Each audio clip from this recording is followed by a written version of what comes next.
তো hi guys, দিনটা হচ্ছে দিদির বিয়ের পরের দিন দুপুরে। তো এই দিনও আমার দিদির বাড়িতে নেমন্তন্ন ছিল। আমাকে দিদি বলেছিল ঘুম থেকে তাড়াতাড়ি করে উঠে চলে যাবি, বাট আর তাড়াতাড়ি হয় বলো? পরে সারা রাত জেগে আমরা ঘুম থেকে উঠেছিলাম প্রায় 12টা বা 1টা নাগাদ, তাও ওটাও তাড়াতাড়ি ছিল। তো এই যে আমি দাদি করে রেডি হয়ে চলে এসেছি দিদির বাড়িতে। দিদি তো আগের থেকে ছিল, যে তো সাথে করে বউয়ের সাথে একজনকে যেতে, তো দিদি ছিল। তো আমি পরদিন এসেছি, আর আমার অবস্থা খুবই খারাপ ছিল। এমনিতে আমার জ্বর ছিল, আমাদের ঘুম হয়নি সেভাবে, চোখ মুখ ঢুকে গেছিলো একদিনের মধ্যে। তোমরা দেখতে পাচ্ছ আগের দিন কত অ্যাক্টিভ আর পরদিন এরকম মরা মরা। তো যাই হোক, এই যে আমরা দুজনে একটু মানে ওয়েস্টার্ন ট্রেডিশনাল পরে নিয়েছিলাম।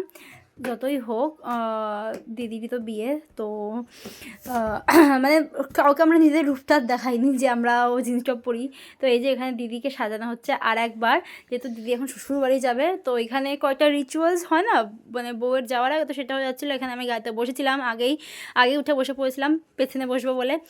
তো হ্যাঁ, এই যে এবার গাড়িতে বর বউ বসছে শ্বশুরবাড়িতে রওনা হওয়ার জন্য, আর আমি আর দিদিও সাথে করে যাচ্ছিলাম। মানে আমাদেরই আসল, মানে আমরাই আসল দিদির বিয়েটা এনজয় করেছি। আর এত মজা হচ্ছিল কি বলবো, কত মজা হচ্ছিল।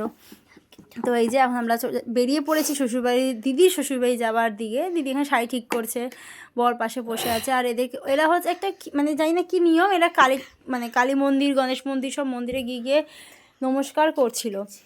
তো ওই জন্য এখানে গাড়ি দাঁড়িয়েছিল একটা মানে কালী মন্দিরে, এটা আমরা চেনো ক্যান্টনমেন্টে পিয়ালি রুটে দিয়েছি কালী মন্দিরটা আছে, ওখানে গিয়ে গাড়িটা দাঁড়িয়েছিল। আমি এখানে বরের টোপর হাতে নিয়ে দাঁড়িয়েছিলাম। তো এখানে একটু ফটোশ্যুট হচ্ছিলো। তো তারপরে এই যে চলে এসেছি আমরা বরের বাড়িতে, গেটের সামনে যে।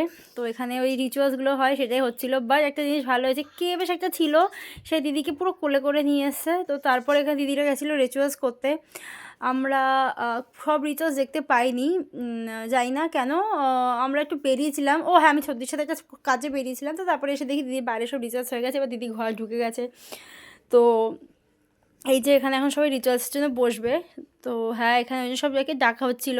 তো দিদি যেহেতু এখানে মাছ ধরেছিল, যেহেতু তোমরা জানো মাছ ধরতে, জন্য দিদিকে এখানে হাত ধুয়ে দেওয়া হচ্ছে। কত কিউট না? এটা কিন্তু একদম জামাই, মানে এই বাড়িরই একদম জামাই, বা স্টিল সে দিদিকে হাত ধুয়ে দিচ্ছে। তো ভাবো আমাদের কত মিল। তো তারপরে আশীর্বাদ পর্ব হচ্ছিল।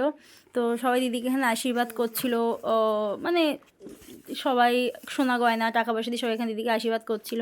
আর এই যে পিসিমণি এখানে কয়টা রিচুয়ালস হচ্ছিল, তো সেগুলোই আমরা দেখছিলাম। রিচুয়ালসগুলো ভালো ছিল। দিদিকে মানে এই চালগুলো আবার ফেলে দেওয়া হবে, আর দিদিকে এই চালগুলো গোছাতে হবে, তো সেটাই এখানে হচ্ছিলো। তারপরে বর আর বউয়ের মাথার মুকুট থেকে কড়ি ভেঙে জলের মধ্যে দিয়ে দেওয়া হবে। তো সেইটা দিয়েও দিদিদের মানে দিদি দেখতে হবে যে কে কার পেছনে ঘুরতে, তো সেই হিসাবে এটা চলবে যে সারা জীবন কে কার পেছন পেছন ঘুরবে। তো এখানে বেশ মজা হয়েছিল ব্যাপার, মানে খুব ইন্টারেস্টিং সব রিচুয়ালস শ্বশুরবাড়িতে আসার পর। তো সেগুলো দেখে নিচ্ছিলাম যে হ্যাঁ, বেশ ভালোই লাগছিলো দেখতে। তো এই যে রেজাল্ট, বর জোরে জোরে ঘুরছে, আর বউ ধীরে ধীরে ধীরে ধীরে ঘুরছে। সবাই এখানে বলছে বউ র্যাপিডোর জন্য দাঁড়িয়ে আছে, আর বর স্কুটি দিয়ে ঘুরে বেড়াচ্ছে। তো যাই হোক, এখানে বেশ মজাই হচ্ছিলো এগুলো দেখতে। তো আমাদের একটু খিদে পেয়ে গেছিলো বলে আমি, সর্দি আর দাদা একটু বেরিয়ে পড়েছিলাম আমরা খেতে। তো যাই হোক, এই যে এখানে আমরা খেয়ে নিচ্ছি। আমরা এই দোকানটা খুব কমন, এখানে এই যে চিকেন চিজ বলে, এটা মারাত্মক খেতে। তো আমরা এটা খেয়ে নিচ্ছিলাম। তার সাথে চা ছাড়া তো আমাদের আড্ডায় বেকার, কারণ আমরা চা খোর, সেটা হয়তো তোমরা সবাই জানো। তো আমরা খেয়ে দিয়ে এখানে চলে এসেছি, আর এখন আমাদের বাড়ি যাওয়ার সময়। তো যাওয়ার আগে দিদির সাথে একটু কথা বলে নিচ্ছিলাম। দিদি তো এখানে ঘুম পাচ্ছিলো, আমরা ঘুম পাচ্ছিলো। তো ভিডিওটা বাস এইটুকুনি, দেখা হচ্ছে নেক্সট ভিডিওতে। Bye bye.